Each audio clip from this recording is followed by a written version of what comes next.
This guide will explain how to search for and locate someone on Onlyfans. First, log into your Onlyfans account by selecting the Sign In option and choosing your account. To search for someone, locate the magnifying glass icon, typically at the top of the interface. Click on it to access the search bar, where you can enter the person's name.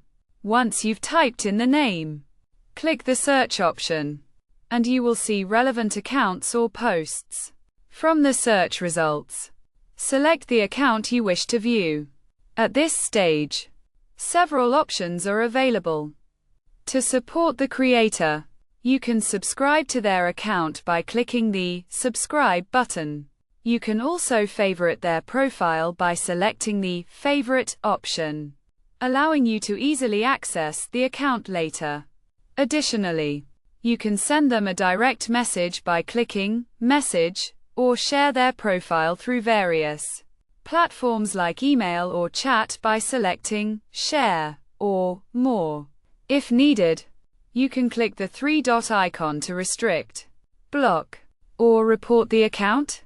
Keep in mind that some users may go by different names on Onlyfans, making it trickier to locate their accounts. In such cases, it can be helpful to check other social media platforms, such as Twitter, where creators often share links to their Onlyfans profiles. Visit their social media accounts, and if you find a link to their Onlyfans, click it to access their profile directly. That's the process for searching for and finding someone on Onlyfans.